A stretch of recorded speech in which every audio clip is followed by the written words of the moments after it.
In February of 2023, the Washington Post reported that archaeologists from the University of Pennsylvania and the University of Pisa had recently excavated a site in Iraq dating to around 2700 BCE in the ancient Sumerian city-state of Lagash. Ooh. They hypothesized that they had found the oldest tavern ever discovered. Oh, that's a dive bar. Okay. The site contained pieces of a public eatery consisting of a 7-room structure featuring an open courtyard with benches. Cute. It reminds me of Pump. A tree that they moved in with a crane. Just kidding. A primitive refrigerator. So this device, it had like 2 bottomless clay jars that used evaporation to help cool perishable items inside.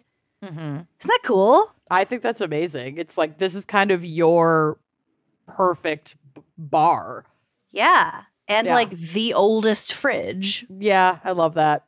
And a 10-foot wide mud brick oven probably had For pizza. Excellent pizzas. Right. Heggy's fucking pizzas. Yeah, Frozen pizzas. Totally. I can smell that. Yum. Yep. In another room, the team found a bunch of conical bowls that I thought you were going to say condoms. Conical condoms. Ish. That reminds me of hemipenes. I can't go there. I can't go back.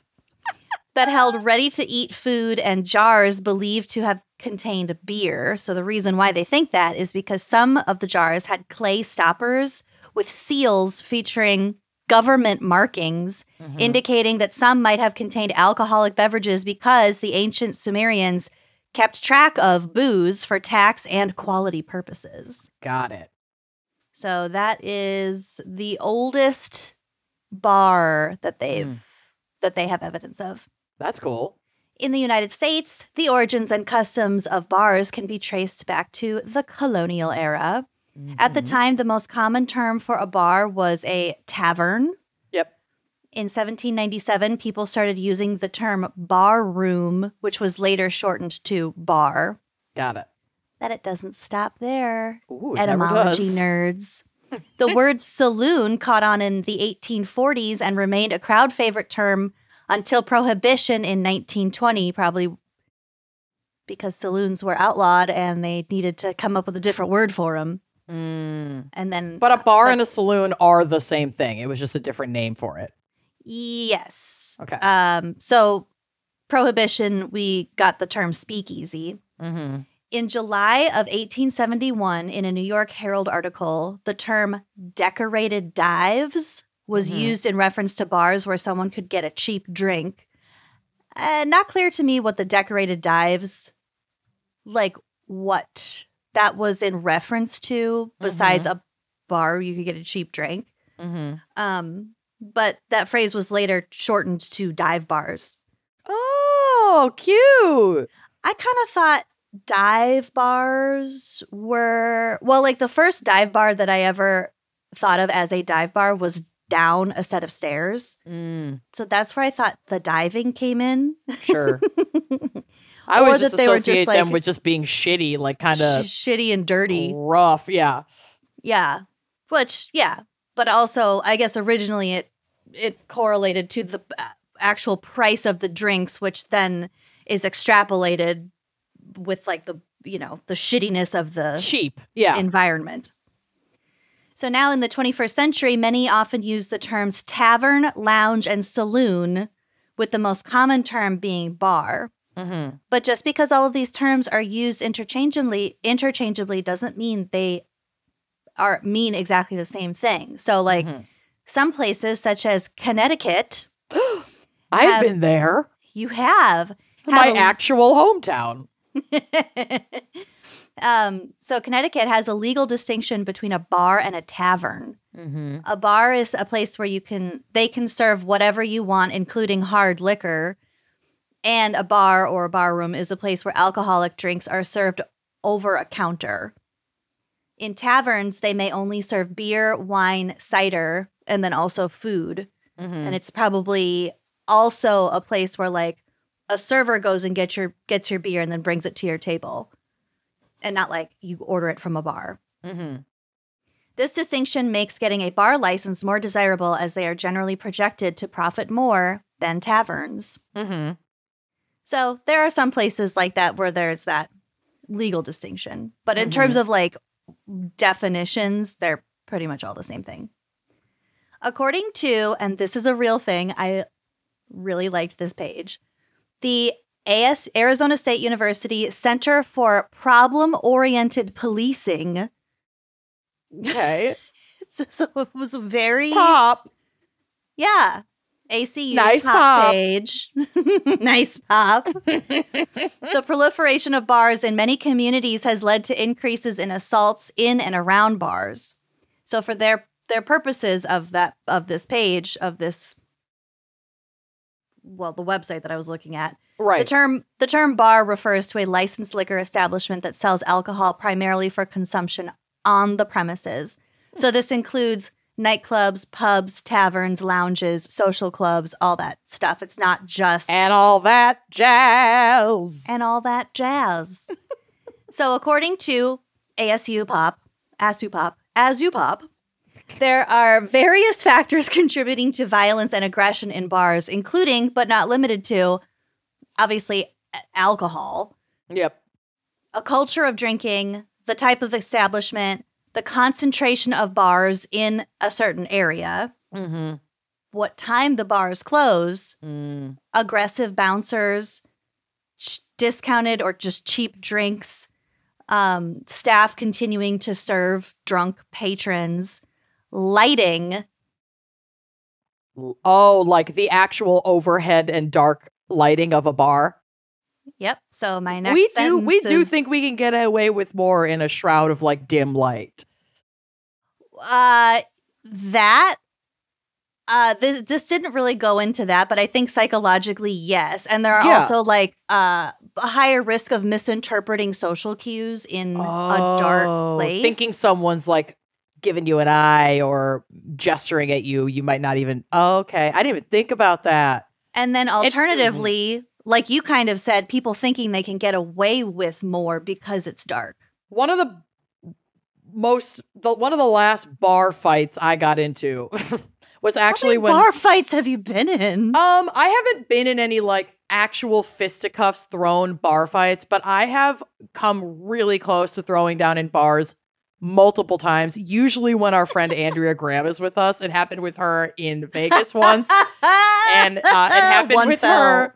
Yeah, not even over my bachelorette. We were so good. We were not throwing fisticuffs, but like the first time we went to Vegas together, someone on the street in Old Vegas like called her stupid or said for me to like get my stupid friend, and I like chased this guy into the street getting ready to fight him, and then my ex had to like pull me back. Anyway, because I was drunk and nobody fucks with my friends. But Andrea was also with me when I almost got into a bar fight when we were in Nashville for CrimeCon. Uh-huh. I don't know if you were there. You might have been there. But Andrea and I like went out to meet her family or something at a bar. And I was just walking in. It was hot, so I had like a tank top or some sort of sleeveless shirt on. And some like middle-aged fuck sitting at the bar did that thing that as a tattooed person, especially a tattooed woman, I hate so much, where someone will literally not even speak to you. He didn't say a word to me. He was drunk. I had already been drinking. We were drunk when we got there. And he grabbed my arm and started like touching my tattoos, like rubbing my arm and like quote unquote asking me about my tattoos. And I like with your eyes. Ripped my arm away and then grabbed the neck of his shirt and like pulled him in, like ready to fucking clock him in the face. And Andrea like pulled him, and some other guys popped up and like pushed this guy away because I was just screaming like, he fucking grabbed me. Like just as I'm walking through, I was so pissed. Like I do not fuck with that shit. I almost clocked some guy at a show once because I thought he was grabbing my purse. It was like this older man, but he was actually just like grabbing a bench that was next to me for his wife. And I felt so bad. I was like, I'm sorry. I saw you like lean down and I thought you were grabbing my bag. But I'm really quick to grab the collar of somebody's jacket and just be like, what the fuck are you doing? You've got a short fuse. I don't think I've seen this side of you. Don't fucking touch me. Don't take my shit. Yeah. It's not hard. Don't even look like you're taking my shit. Don't even appear slightly like you might be taking my shit. He ended up laughing at me, though. He was like 3 times my size, like this old white man there with his wife. And he was just like, you're a little Spitfire. And I was like, yeah, I'm so sorry. I'm a little drunk and I thought you were stealing my shit and I was ready to fucking take you out. He was like, yeah, you can hold your own, but why don't you calm down? And I was like, that's fair. I don't usually like when men tell me to calm down, but this was like, this one's allowed. I'll let you have this one. And then we were friendly all night. There was one time I was definitely willing to put myself and others in danger at a bar. It was at a bar when we were in China, and it was a German guy who was at the bar. And in China, at the bars, they give you like a fruit plate a lot of places, like just cut up watermelon and grapes and stuff. Oh, I want that. That was pretty great. So I was like eating the fruit thing at the bar. Enjoying your fruit plate. And this German guy was sitting kind of next to us, and he made some comment. I don't remember exactly what he said, but it basically alluded to him wanting to put his cigarette out on my parts. Fuck no. Because I think someone put their cigarette out. Not on my body out, and not on my fruit, motherfucker. Someone put their cigarette out on the fruit. That's what it was. He put his cigarette out on my fruit tray, and then he said, I'd rather put it out somewhere else or something like that. Ew. And beat Corey, the shit out of that guy. And Corey stood up and he's like, what the fuck did you just say? And I pushed Corey back down in his chair, and I got between them. And I put my finger on this guy's like clavicle, and I was like poking him really hard, like back into his bar stool. You get out of here, you big bully. I was like, who the fuck do you think you're talking to? You do not talk to women like that. Good for you. And Corey was like, I'm backing off. Because I just like shoved Corey down, shoved this guy down. Nothing happened. He ended up leaving, but like. Well, yeah. It's 9 times out of 10. Disgusting thing to say. Yeah, that's fucked up. But you know what?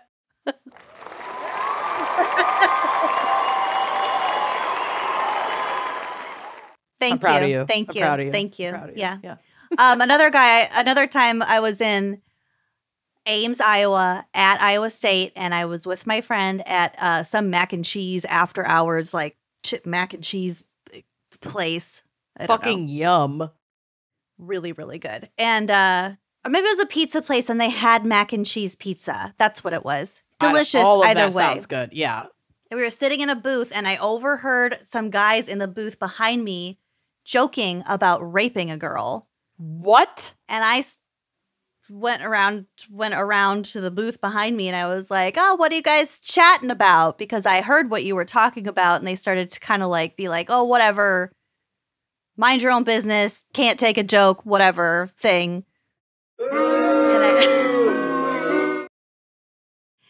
And I may or may not have put my hands on a guy's throat and kind of pushed him down a little bit, but it's like those 2 creepy old guys that were behind us at the Waffle House on our road trip with the merch. My God, I hated I don't even remember what they were talking about specifically, but they just kept trying to talk to us, and it's like the crack of dawn. It's like 9 a.m. Yeah. And we are not having it. We've been driving for days. It's they like, kept talking about leave me alone. Your hair and your tattoos and your nose piercing. Always. And we're just like, can you? Always. I get that I'm a spectacle. It was 2022, but yeah, grow up, so old grow man. up. Anyway, violence is never the answer, but some men need to learn how to behave. Some faces deserve to be punched. There, I said it. Okay, anyway, back to violence at bars. Oh, right. Okay, so the lighting. We talked about the lighting. Here's the reasoning according to the Pop article. Recognizing that attractiveness, and not physical attractiveness, but like attractiveness of the establishment, is highly subjective. If making a place obviously unattractive, poorly maintained, and dimly lit signals to patrons that the owners and managers have similarly low standards for behavior and that they will likely tolerate aggression and violence. That makes so much sense. Yep. So bars themselves are rife with potential weapons as well. Quote, patrons can use bottles, glasses, pool cues, heavy ashtrays, those the big, thick glass ones, and bar furniture as weapons. The more available and dangerous these items are, the more likely they will cause serious injury during fights and assaults. Got it.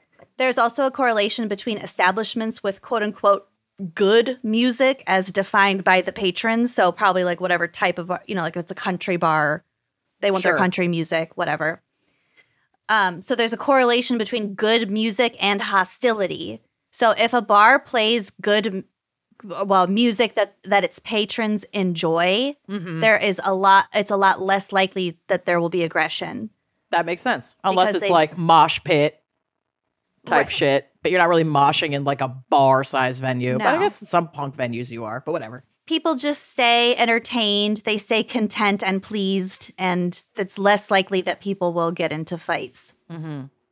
Also kind of brought to mind like, the classic scene where the stranger comes into the bar and puts a quarter in the jukebox and plays something ridiculous, and everybody else like gets pissed at him right away. Goes nuts. Like when I put on Earth Intruders at a bar with a bunch of straight guys, and it's just foghorns for 20 minutes after Bjork screams for a while.